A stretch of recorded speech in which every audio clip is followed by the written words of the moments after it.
have the right to remain silent. Anything you say can and will be used against you in a court of law.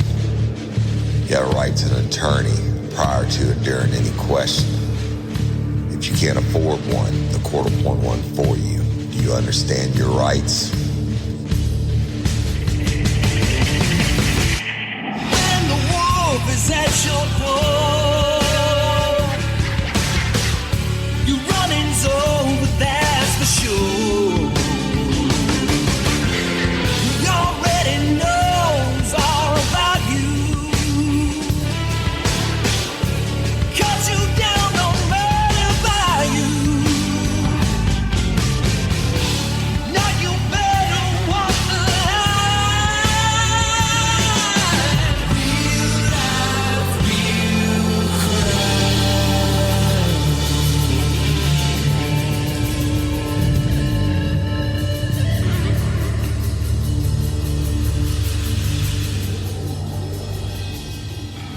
Warning. This episode of Real Life, Real Crime, the podcast, may contain descriptions of acts of violence or that of a sexual nature and should be for people that are 18 years or older. Heed my warning, people. I do not get the facts of these cases off of the internet or from some television show. The facts I'm retelling you were presented to me by the victims of the crimes or the perpetrators who committed the crimes against the victims. My descriptions of the crime scenes, what I saw with my own two eyes. If you're going to get offended, please turn this podcast off now. Thank you.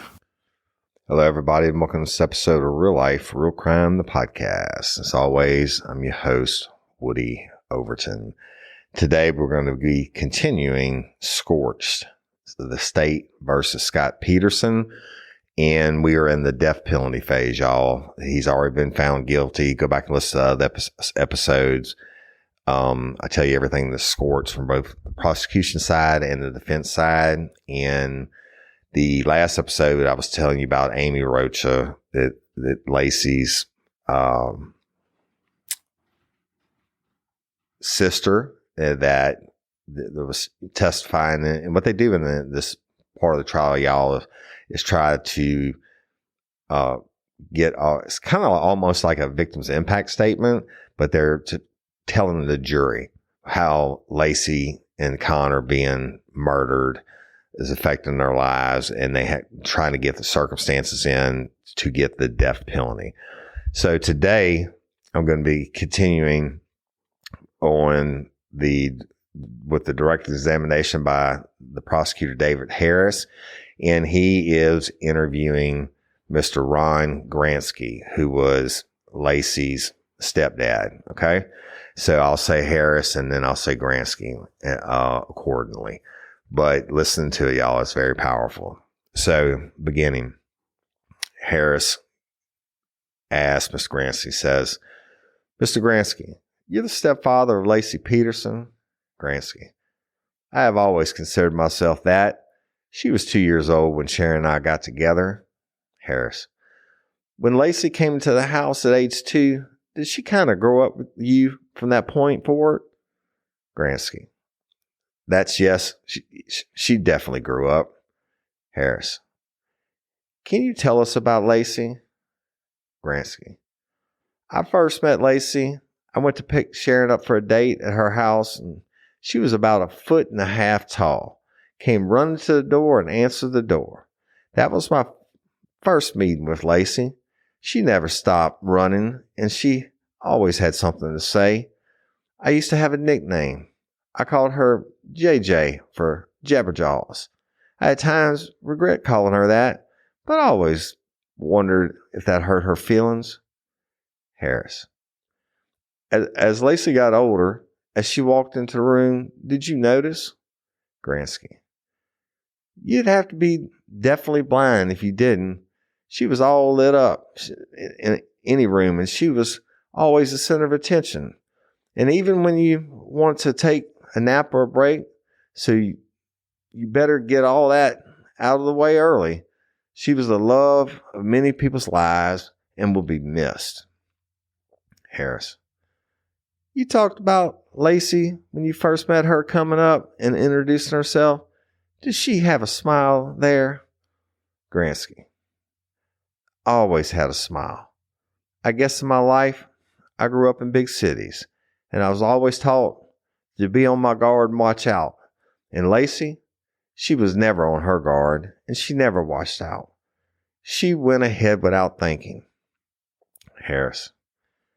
As she got bigger, did she keep that smile? Gransky. Always.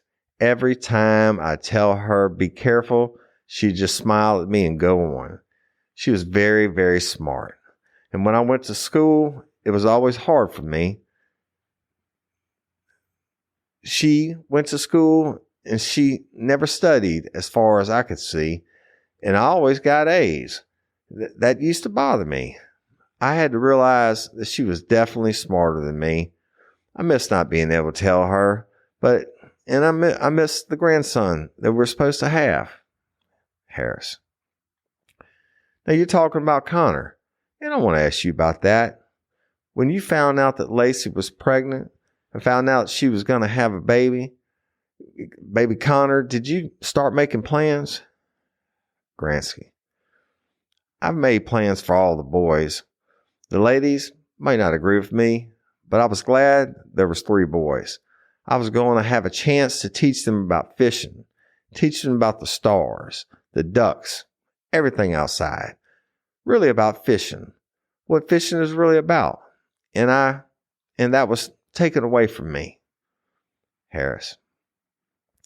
I'd like to have Mark to a couple photographs, 2 photographs. Judge. 304. How many have you got? Harris. Just 2 photographs. Judge. 304 and B. Harris.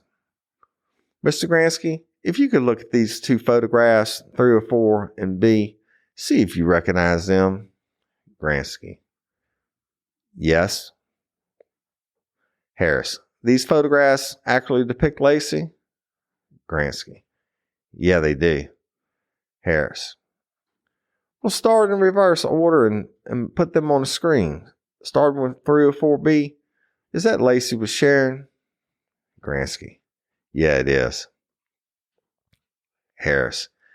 It's kind of hard to see in that particular photograph, but is that you in the background there? Gransky.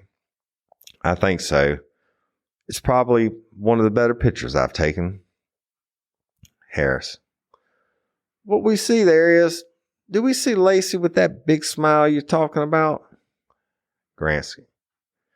If you look at her and her mom, they have that smile. That's one of the things that attracted me to Sharon, was that great, big, beautiful smile, and her daughter has it too. Harris. We'll put up 304. What do we see in this photograph? Gransky. Some big fat guy with Laci. Laci bought me that t-shirt. That was my Christmas present from Laci, and I still have it. Harris. And again, we see Laci with that big smile. Gransky. Always. She was always with the smile. She was never afraid to voice an opinion about something she liked or didn't like, which I admire in a woman. Harris. Now this particular picture here, is that around Christmas time? Gransky. Yeah, it was. That was at our house. Harris. Was Laci kind of fun to have around during the holidays? Gransky. In those days, she couldn't wait for Christmas.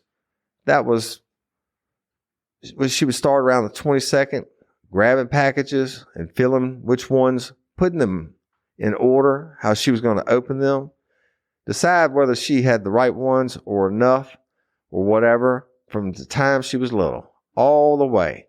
Yeah, she was great at Christmas. Harris. When you get called at Christmas Eve of 2002 and you find out that Laci is missing, how did you act?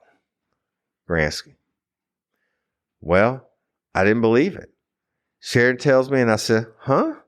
She's probably at a friend's house and just doesn't call. But it didn't take long to see the panic in Sharon's voice to realize, and I called the police and we started in.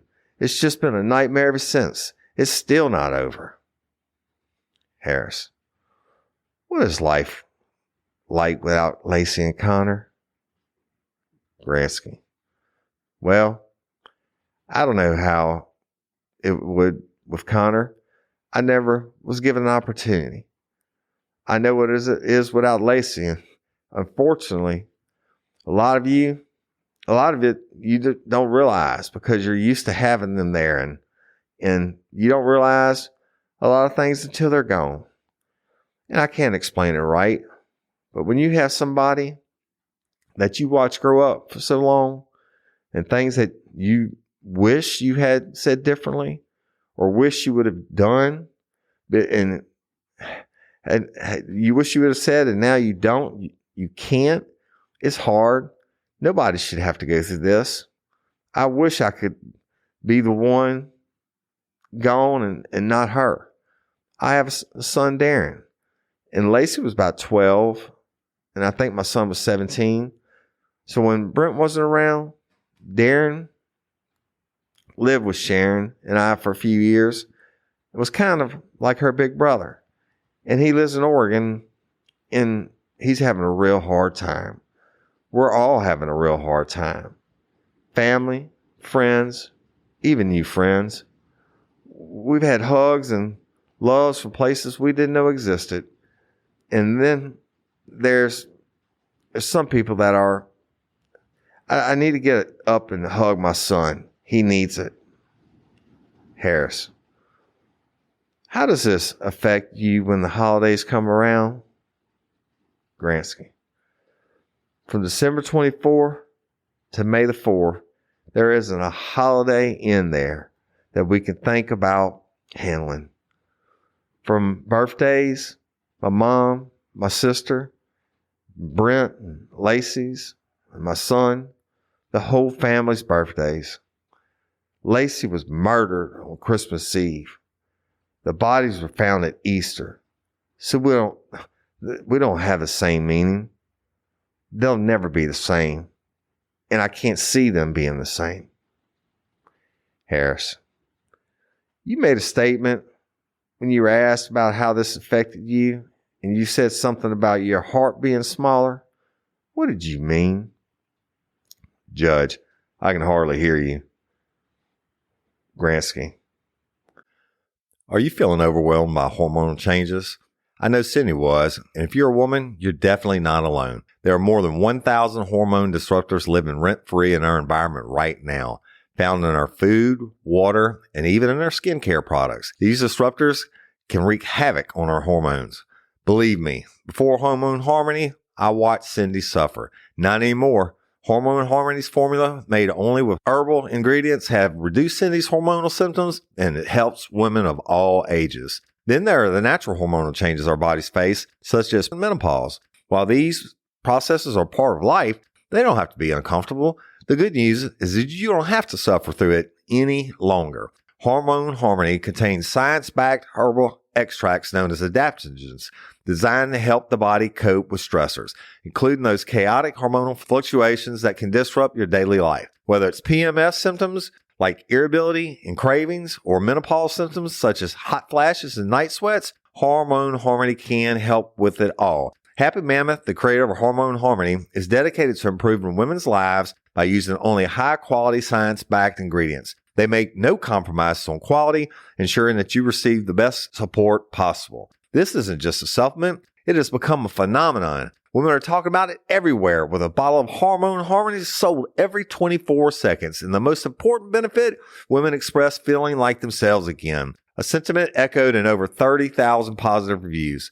For a limited time, you can get 15% off your entire first order at happymammoth.com. Just use the code RLRC at checkout. That's happymammoth.com. Don't forget to use the code RLRC for 15% off today. A lot of it's been ripped away. I don't know if it will ever be the same again. It's awful hard to talk in front of a bunch of people. My feelings are very personal. You didn't realize at the time they were personal. And I'll never be able to fix some things. I don't know if any of us will be able to be the same again. And as part of our hearts are gone, and definitely a part of mine is gone, Harris. I have no further questions, Your Honor. We're going to be continuing the testimony. This time it's going to be Laci's mama, and would have been Connor's grandmother. And I'm going to call it Sharon Rocher. So I'm going to call her Sharon. And the direct examination is done by David Harris again. So he calls her up. He says, Miss Rocha, were you Laci Peterson's mom? Sharon. Yes, I am. Harris. And were you Connor Peterson's grandmother? Sharon. Yes, I am. Harris. Can you tell us about Laci? Sharon. Laci was just somebody that people gravitated to. She just had a personality that made people feel comfortable. She was an upbeat person. She was more of a leader than a follower. She was involved. She followed her heart. She believed. When she believed in something, she believed in something. She fought really hard for her beliefs. I mean, when she wanted something, she went after it. She was a strong-willed person. She was somebody who, she wasn't dependent on other people. She was very independent, actually. Harris. Now, we've seen a number of pictures with Laci with this big smile. Is that how Laci was when she grew up? Sharon. Laci was like that from the time she was born. I remember the mornings going to take her out of her crib, and she'd be smiling at that time. And I knew I was in for a long day. But she didn't let things get her down. A lot of things that would upset other people. It would upset her, but she didn't dwell on the negative. Harris. You were saying as she was growing up, she was more of a leader than a follower. When people gravitated towards her, did she start forming friendships at an early age? Sharon. As soon as she could talk, yes. Harris. And those friends, are some of them friends still around? Sharon. Yes, there is. Yes, some of them are here today that she's known since she was a little girl. Harris. The friends that are still around, the ones she grew up with, do they come to your house on a regular basis? Sharon. We get together. They come over. We go out to dinner. We see each other. We talk to each other. Harris. As Laci was growing up, is there kind of this group of girls that blossom and turn into women from this early age? Sharon. Yeah. We watched them all grow up together. Harris. Describe that for us, this friendship that Laci developed. Sharon. Friends were her loyal friends, the people that were close to her. They were all a group. We're all loyal to each other. They were all very much the same. They were all happy girls and had great attitudes. They're a lot of fun to be around. Harris. You're saying that she got involved with things as she was going through school. Did she get involved with activities? Sharon. Yeah, she was involved in clubs and a lot of organizations. And she was an outstanding freshman. She received the Outstanding Freshman Award from Cal Poly. She worked when she was in college at a shop at a horticulture department.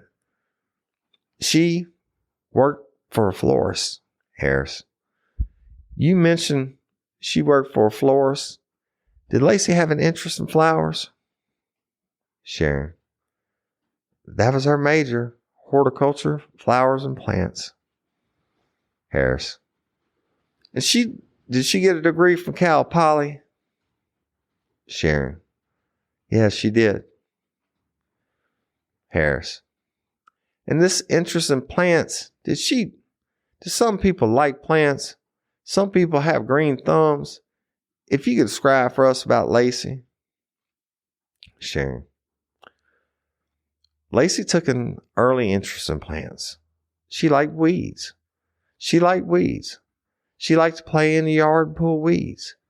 She had a want for putting things together and making things grow. She had talked a lot of time about, after moving back to Modesto, she thought about opening up a herb shop. And I reminded her that she was in Modesto and not San Luis Obispo, and that things were a little different there. Harris. You're saying that Laci liked to make things grow. Did she take special interest in arranging flowers? Sharon. Yeah, she was. She was really talented. She was the kind of person that could look at things and look at something really ugly and make it very pretty.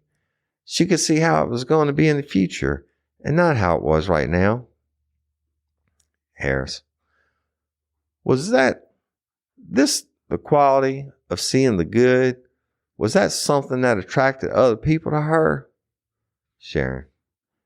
I think so, because she was positive and she was upbeat and she was happy. Harris. He introduced a couple more photographs and the judge agrees. Harris.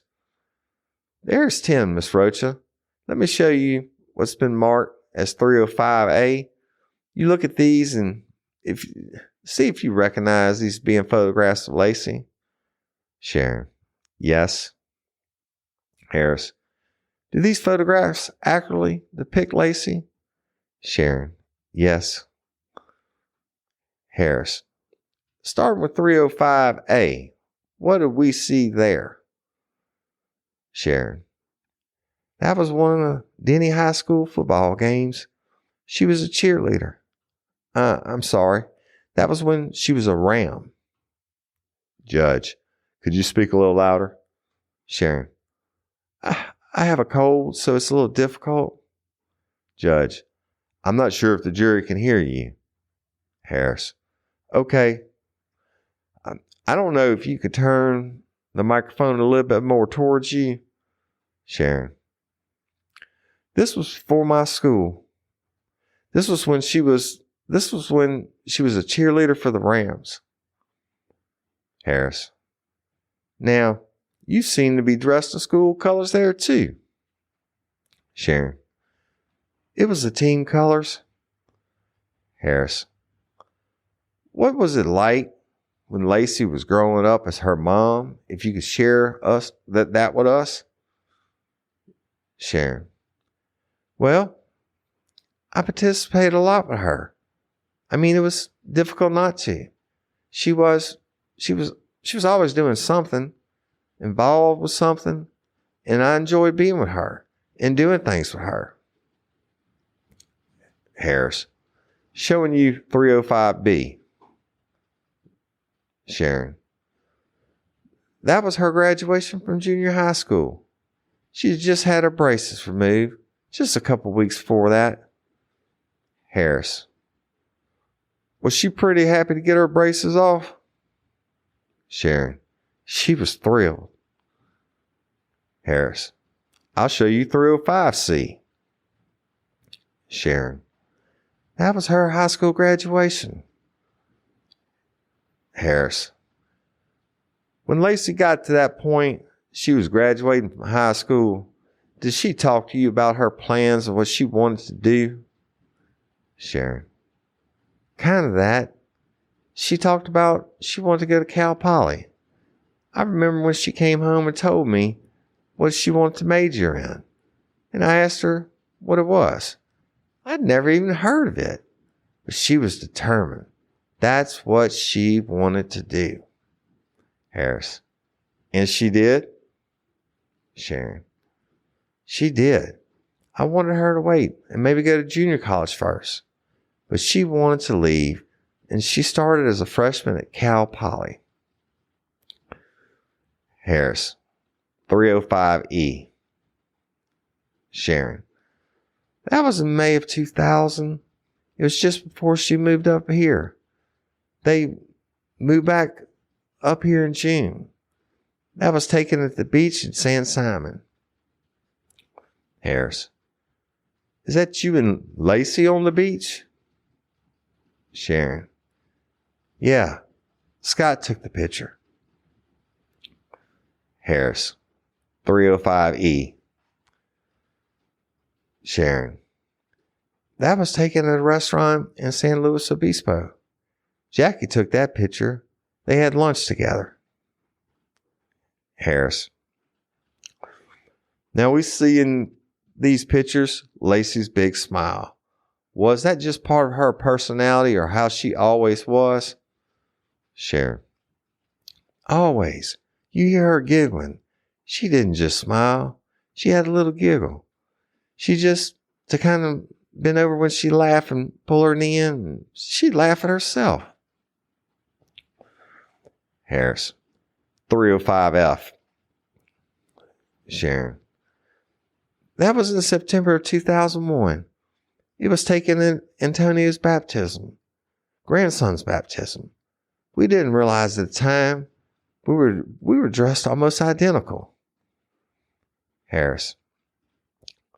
Now you were talking about some of those friends that she grew up around, going to 305G. Sharon. That was her last birthday on May the 4th, 2002. It was her 27th birthday, and those are her friends. Harris. Now, these women that we see in the photograph there, are these young girls that have grown up with her? Sharon. Yeah, all of them she met at different ages, but they had all grown up together, and they were all very good friends. Harris. There's another photograph, 305H. Is that some of the same girls? Sharon. Yeah, it is. I believe that was taken in July of 2002. I didn't take that picture, but Harris. Showing you 305I. Sharon. That was Mother's Day, 2002. That was a week after Laci's birthday. It's at her house. Harris. Who all's in this picture? Sharon. That's myself and my mom and Laci. Harris. And you said that this was taken on Mother's Day? Did all the mothers come together? Sharon. Yeah, it was all of us, and also Jackie Peterson and Laci Peterson were there. Harris. Since Laci's murder, is Mother's Day the same? Sharon. No, not at all. Harris. How's it different? Sharon. First Mother's Day, I laid on the floor and I cried most of the day because she should have been there. She should have been a mother also. And that was taken away from her. She wanted to be a mother. Divorce is always an option, not murder. Harris. Miss Rocha, let me put up there that last photograph, 305J. Sharon. That was her first day of teaching. Her students gave her an apple, an assignment. She was really proud of that. Harris. Did Laci want to be a teacher? Sharon. Yes, she did. When she was younger, that wasn't a subject she had given any thought to.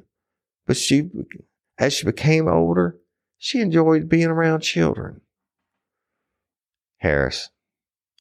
We heard about Laci's smile. We've heard about her friends.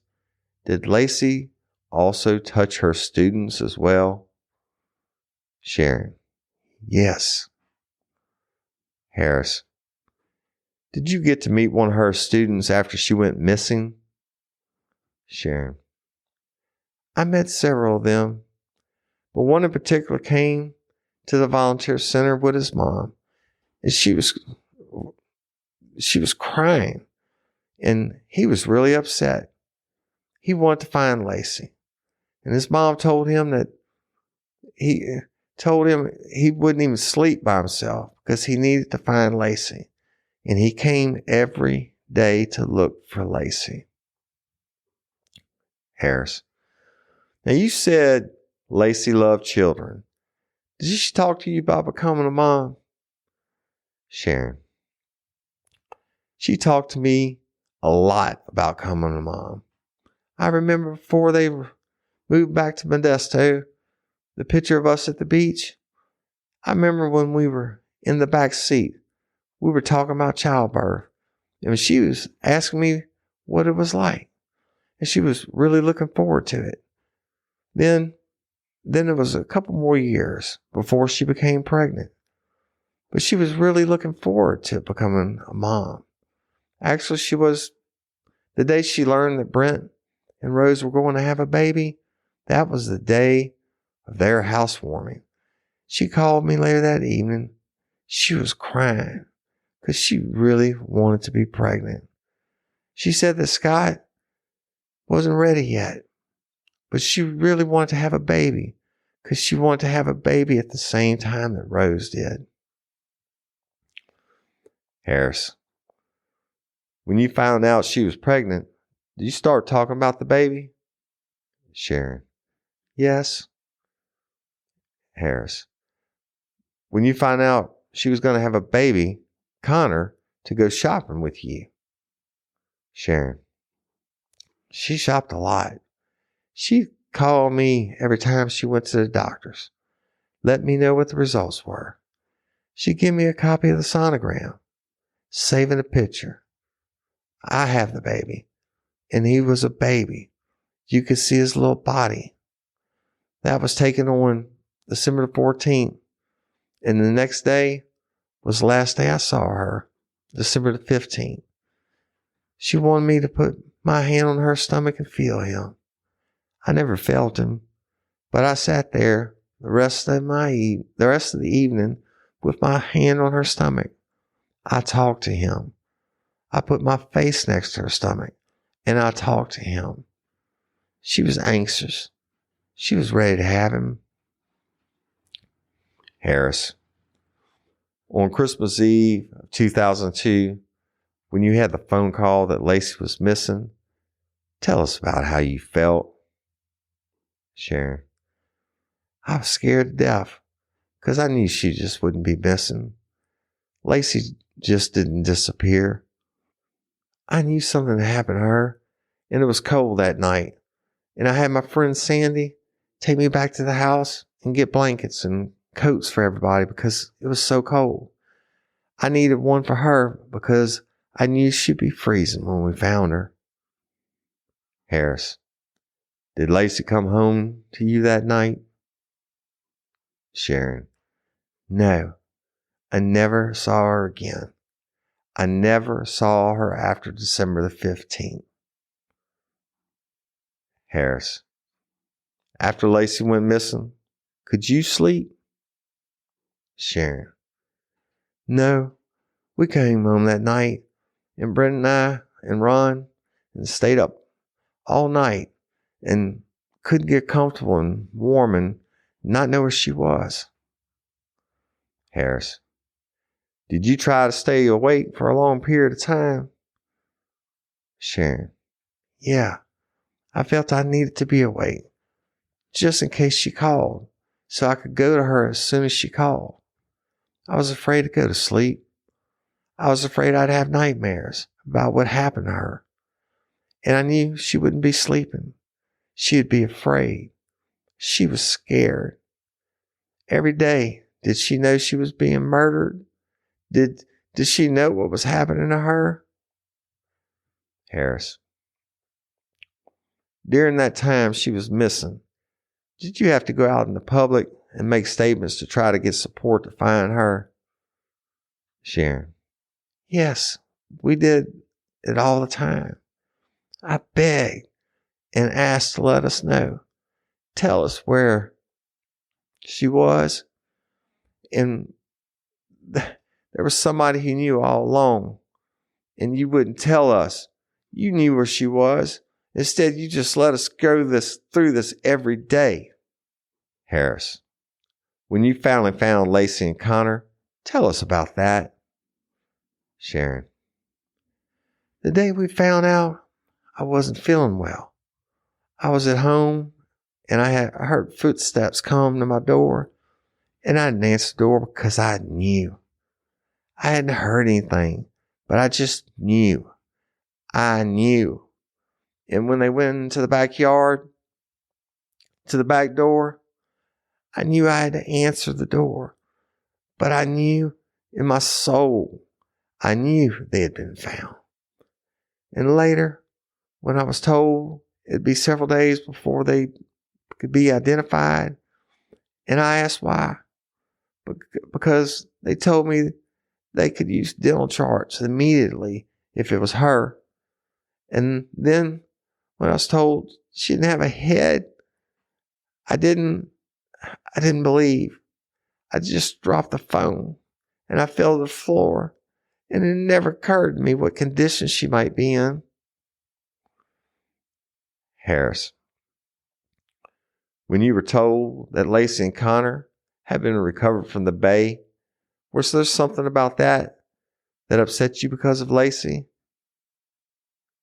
Sharon, Laci always got motion sickness very easily, and you knew that. And that's the place you took her, and you put her in the bay. You knew she'd be sick for all eternity. You did that to her anyway. Harris, did it take the authorities several days until you were finally notified the bodies were Laci and Connor? Sharon, yes. She was found on Monday, and they identified her on Friday, but I knew it was her. I knew it was her from the beginning. Harris, when Laci's body was returned to you and Connor's body was returned to you, was there something about that and their burial that was troubling to you? Sharon, I knew that I needed to spend some time with her to have the opportunity to say goodbye to her alone. And I knew she was in a casket, and I knew her baby was there. But I knew she didn't have arms to hold him either. She knew her baby was there. But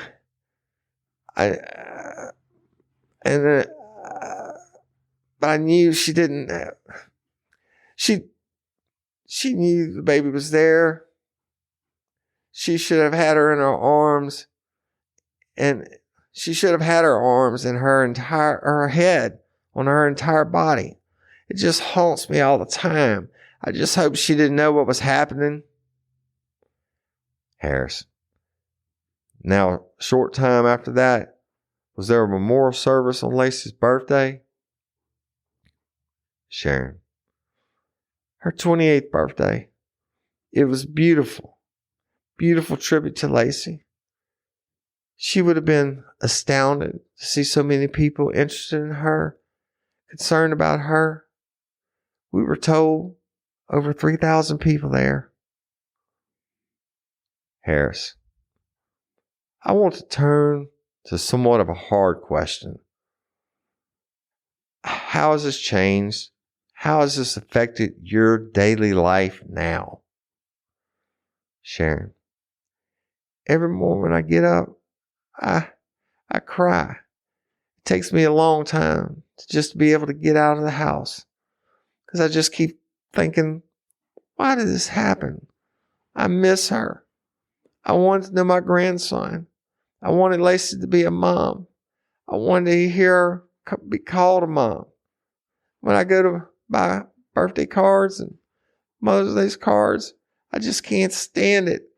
I'm always looking at the ones with daughter and mom, or mom and a daughter, and she's gone. And I don't sleep well, and I think about her all the time. Harris, what happens when the phone rings? Sharon. There's been several times, but I remember the first time it happened. I was on my way outside. I already locked the door. I heard the phone ring, and then I unlocked the door and I went back in. I was thinking it was Laci. I hadn't heard from her in a long time. I hadn't heard from her. And then I realized it wasn't her. It will never be her.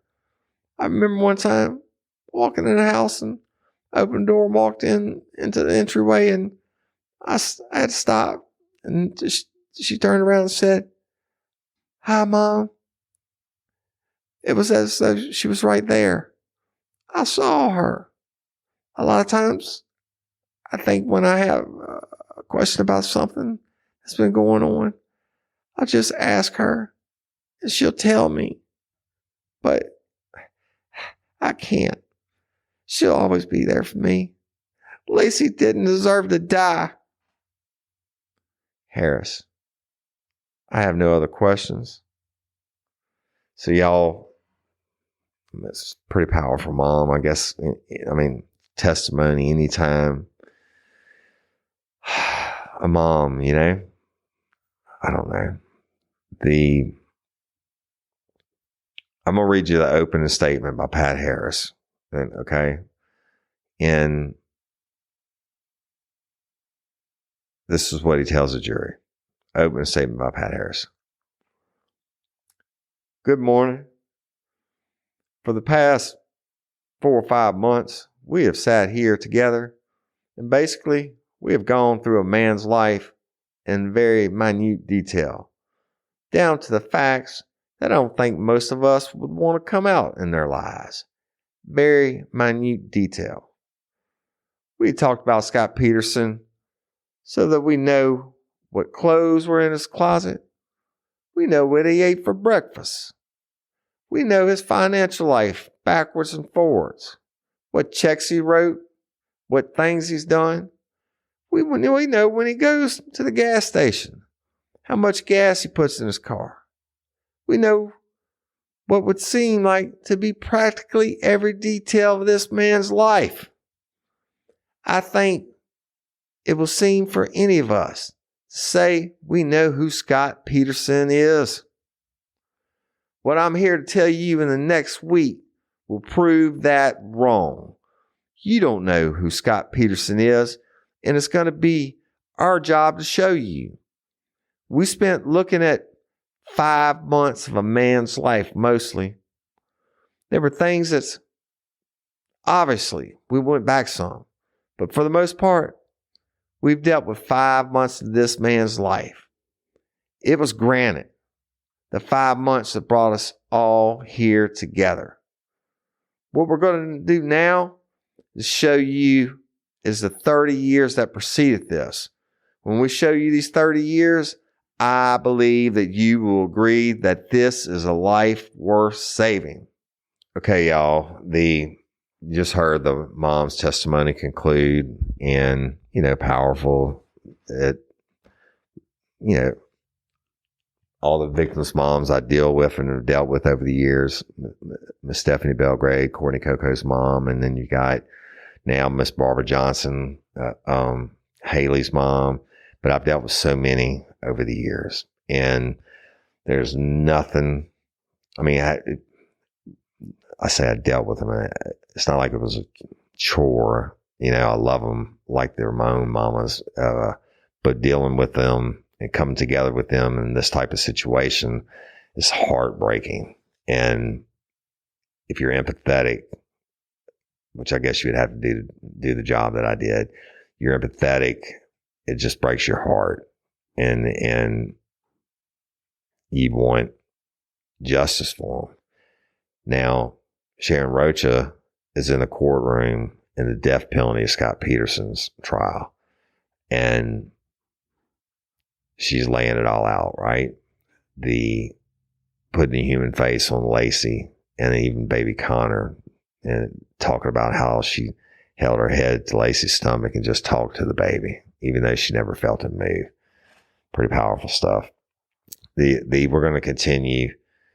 Now I don't know why it said Pat Harris there. I have to research that, but we're going to continue with the closing arguments by the defense now on that. This is where they come out and they try to tell you everything about Scott and why his life should be saved. And, they're not going to dispute. I always got it on death penalty cases when you go from listening to these motherfuckers try to defend themselves and say they didn't do it. Now it's not a question of did you do it or not. You've already been found guilty. Now they are saying, hey, we know he's been convicted as a murderer and his wife and his unborn baby, but let us tell you all the reasons he should still breathe on this earth. And so we're going to do that on the next episode, and then we're probably going to conclude y'all one more episode after that, because that's where I'm going to wrap up everything that's Scorched. And again, we wouldn't be talking about Scott Peterson had they done their job. Simply just do your fucking job. You have one job, do it. And I don't know what's going to happen now that they got permission or got granted by the courts to have this DNA tested on this piece of tape. And we'll talk about that on the last episode. And I'm going to tell you right now, if it comes back to anybody but Scott Peterson, he's going to walk. And that's scorched as fuck. And it's all because of what they didn't do. Now, Scott did a lot of scorched shit himself that I've told you about over the episodes, but I'd be afraid that he only had to spend 20 years in prison for murdering his wife and unborn baby, and he gets to walk because it's scorched. So anyway, that conclude this episode. Happy New Year, everybody. I think this is the first chance I'm going to get to tell you that. We're going to rock 2025. I want to announce that we are going to be featured. Real Life Real Crime is going to be featured on this season of Cold Case Files on A&E. It's Murder on the Bayou or something like that. It's a 6-part series, and Courtney Coco's case is part number 5. And I filmed this with Stephanie and the family in Alexandria probably a year and a half ago. So they've been waiting on this new season, and I think the air date is going to be, it's either January 24th or 25th, but I'll let y'all know. It's coming up quick, and it's an hour-long episode on the murder of Courtney Coco and how we were able to get justice for Courtney, right? And which is so important. In Haley's series, please keep hashtagging justice for Haley. And it's so important so we can do the same thing that we've done in Mary Pouchot's case and in Courtney's Coco's case. We can't do it without you lifers. In 2025, everything Real Life Real Crime is going to be home. When I get done with the Scorched series, I'm going to be going back to Old Cop Stories on Saturdays. And then you get Monday through Thursday, Sydney and I doing True Crime Time 4. And then Friday is hashtag Justice 4. And after Haley's case is concluded, we will be doing another hashtag Justice 4 and telling you about another victim's family and another case that is just messed up. But we're going to need your help. But Happy New Year's, and thank you, Patreon convicts. Look, if you can't be a Patreon convict, I get it. We love you just as much. Patreon convicts, you get your commercial-free early releases now 7 days a week because we're dropping mini episodes on Sundays. And, and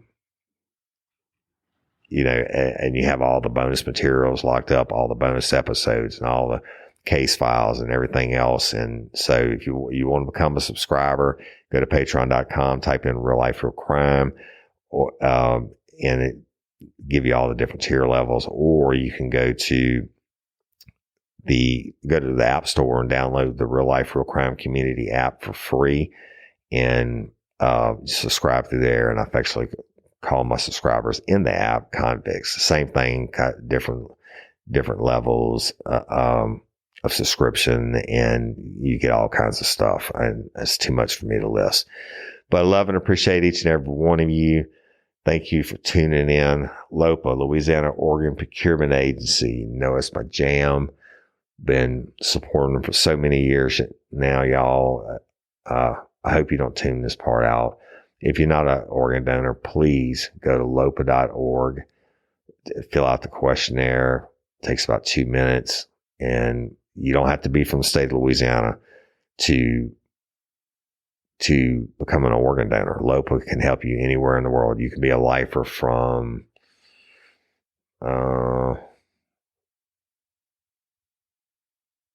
Modesto, California. Go to lopa.org, fill out the questionnaire, and give the gift of life and sight and all that great stuff these people do.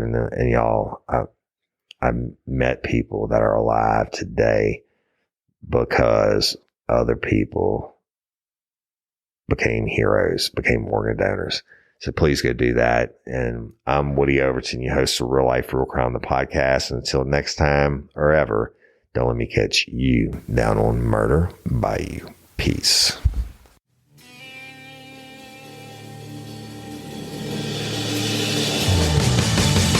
You have the right to remain silent.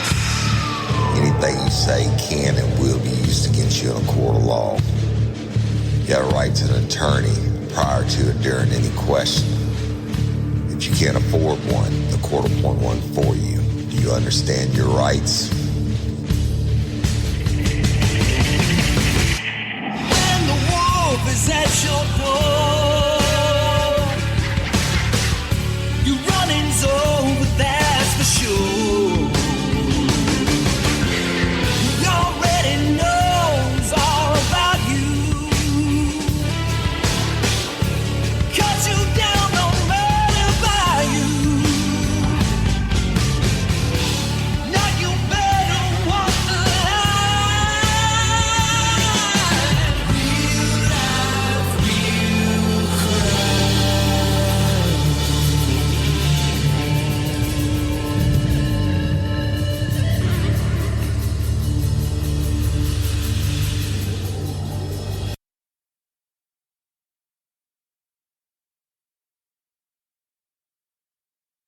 Now Taxes is 100% free when you file in the TurboTax app if you didn't file with us last year. Oh, yeah? Yeah, just do your own taxes in the app by 2/18. What if I have lots of forms? All good, all 100% free. What if I had 3 jobs? Still 100% free. What if I once saw Bigfoot? That has nothing to do with taxes, so still 100% free. Now that's what I'm talking about. Now this is Taxes. See if you qualify in the TurboTax app. Excludes TurboTax Live, must start and file in app by 2/18.